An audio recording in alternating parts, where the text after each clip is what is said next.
मिलने का मौका इनायत फरमाया और बड़े अफसोस की बात है कि बड़ी धूमधाम से हुकूमत की तरफ से इस बात को रखा गया, मगर 30 से ज़्यादा एमपी यहाँ पर मौजूद नहीं हैं।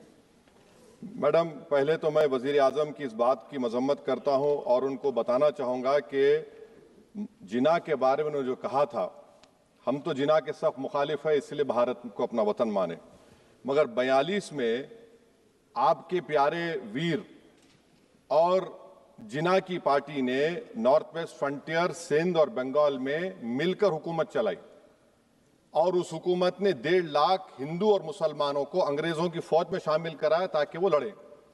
तो किसी शायर ने अच्छा कहा था वजीर आजम के बारे में कि फरेब देकर जमाने को पारसा ना बनिए, इन्हें कहो कि वो बंदा बने खुदा ना बने, अमीर शहर यही चाहता या हजरत कि हमारी चीख गले में रहे सदा ना बने।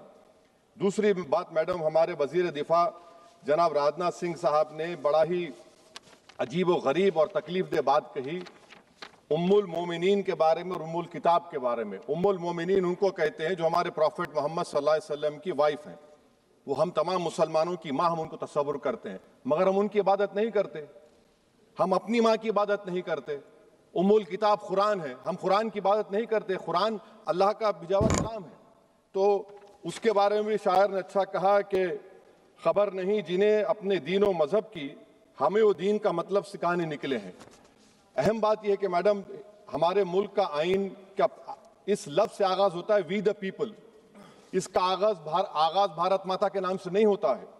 हमारे संविधान का जो प्रियम्बल है वो क्या कहता है? Liberty of thought, expression, belief, faith and worship. अगर दस्तूर का ये पहला सफा ये बात करता है तो फिर कैसे किसी शहरी को किसी खुदा, देवी, देवता की इबादत करने पर या सजदा करने पर मजबूर किया जा सकता है? आप ही की पार्टी से आज की जो बातें हुई इसी कब हो रही हैं।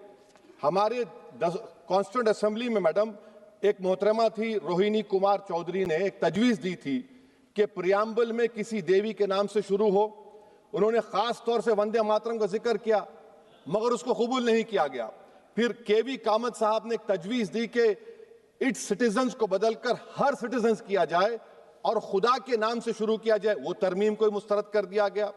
हमारे संविधान का उसूल यह है कि भारत क्या है, उसकी अवाम है, अवामी कानून की मुसन्निफ है, अवाम की मर्जी से सबसे बालातर है, अवामी हाकिम है। मुल्क किसी खुदा, देवी, देवता, मजहबी इलामत के नाम से नहीं चलता, ना मुल्क किसी एक मजहब की मिल्कियत है।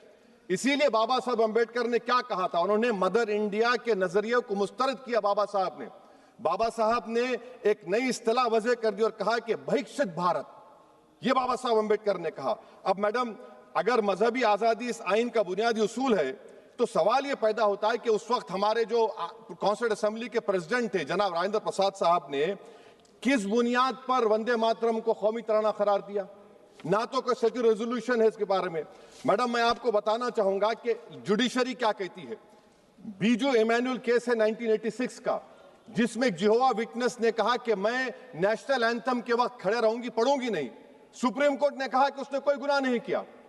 वहीं एक 2017 का केस है अश्विनी उपाध्याय का केस सुप्रीम कोर्ट का, उन्हें कहा गाइडलाइंस दिए जाएं वंदे मातरम पर, सुप्रीम कोर्ट ने नहीं कह दिया।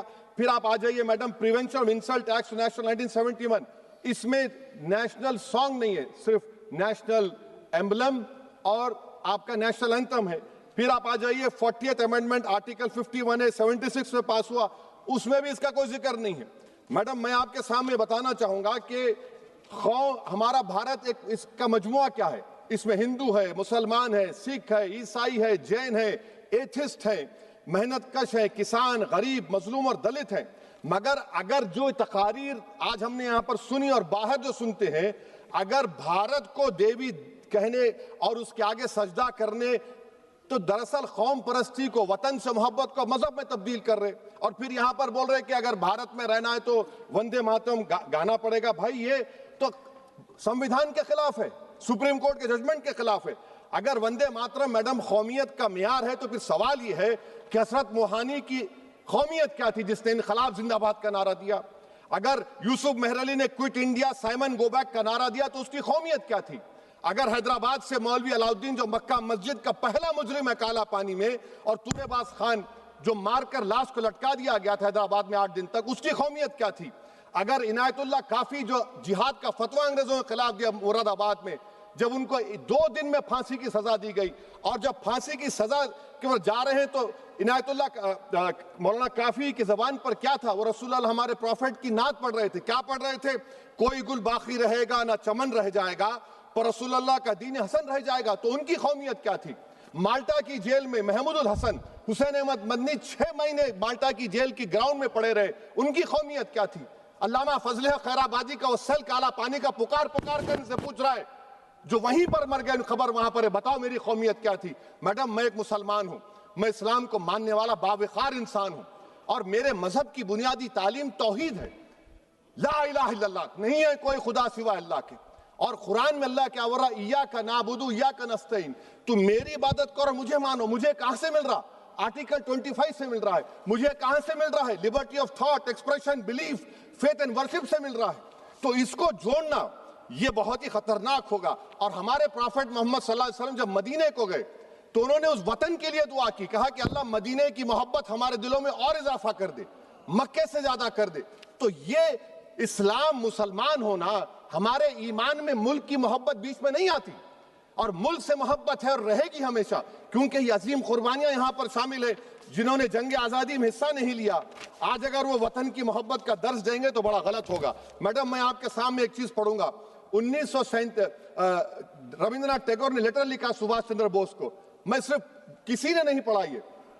क्या कहा टैगोर साहब ने? But parliament is a place of union for all religious groups and there the song cannot be appropriate. When Bengali Muslims show sign of stubborn fanatism, we regard it intolerable. When we too copy them and make unreasonable demands, it will be self-defeating. ये मैं इसको ले करूंगा madam, आप देख लीजिए। फिर दूसरी तरफ मैडम आप आ जाइए, मैं यहाँ पर बैठकर, हाँ, जितने तकारीर यहाँ पर हुए सब जनगण मन पर तनकीद किए, तो मैडम मुझे ये कहना पड़ेगा कि जनगण मन पर आप लोग इतनी तकलीफ क्यों उठा रहे हैं? आखिर इतनी तकलीफ क्यों है? तो मैं जब जाकर देखा तो मुझे 28 दिसंबर का ऑर्गेनाइजर मैगजीन का आर्टिकल मिला, जिसमें ऑर्गेनाइजर लिखता है कि what is the moral sanction behind government choice of Jana Gana Mana, except that it can be made an item of entertainment at the sumptuous parties thrown by government officials. आप बताइए, इसका बोलेंगे आप? और फिर उसके काइंड कैसा करते हैं? It will mean we can not love our motherhood. Madam please, it will mean that Vande Mataram is buried alive with the word Jan Gan Mana on the tombstone, for the tomb will also be of Jan Gan Mana of the will of the people. इस पर आप क्या बोलेंगे? Madam, मैं आपको ये बताना चाह रहा हूं कि वतन की मोहब्बत हमारे लिए बहुत अहम है, मगर ये बताइए हमको कि अभी मैडम यहाँ पर आनंद मठ के बारे में बहुत कुछ कहा गया। मैं सिर्फ 2 मिसालें आपको देता हूं। आनंद मठ के पेज नंबर 70 और 80 को पढ़ लीजिए। इसके बाद सनातन जहां मुसलमानों के घर पाते थे, इन्हें आग लगा देते थे। आप पेज नंबर 98 पढ़िए, हमें सिर्फ इन मुसलमानों को जड़ से खत्म करना है क्योंकि खुदा के दुश्मन बन चुके हैं।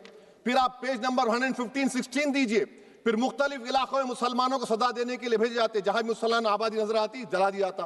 फिर आप देख लीजिए मैडम, सफे नंबर 120 पेज 120, बनकिम लिखते हैं कि सनातियों को मालूम नहीं था कि अंग्रेज हिंदुस्तान को निजात दिलाने वाले हैं।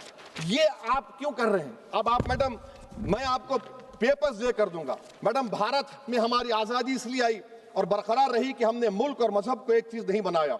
हमने ऐलान किया कि हमारी मुल्क मुख्तलिफ तबकात मज़ाहिब पर मुश्तमिल है, हमारे मुश्तरका तकदीर हमारी कौमियत का सरचश्मा है, यह खास जबान सखावत मजहब नहीं है।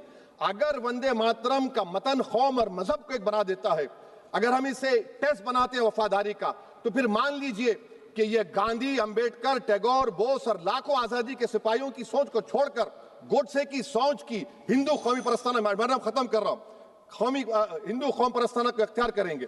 मुझे वतन से बेइंतहा मोहब्बत है मैडम, और इंशाल्लाह हमेशा रहेगी, मगर बावजूद इसके कि मेरी मस्जिद, मेरी इबादत गाह, मेरे कपड़े, मेरे कारोबार पर हमले होते, मगर मैं फिर भी कहता हूं कि वतन मेरा, हर वतन को हम छोड़कर नहीं जाएंगे।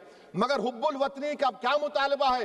हुब्बुल वतनी ये कहता है कि वतन से मोहब्बत है तो जुल्म को खत्म करो, गरीबी को खत्म करो, बेरोजगारी को खत्म करो, जबर का खात्मा करो, अमन का गहवारा बनाओ, पाकिस्तान की दहशतगर्दी को खत्म करो, एक्सप्लॉयटेशन को रोको, शरारत को रोको, मुल्क के खिलाफ की जाने वाली साजिश खत्म करो।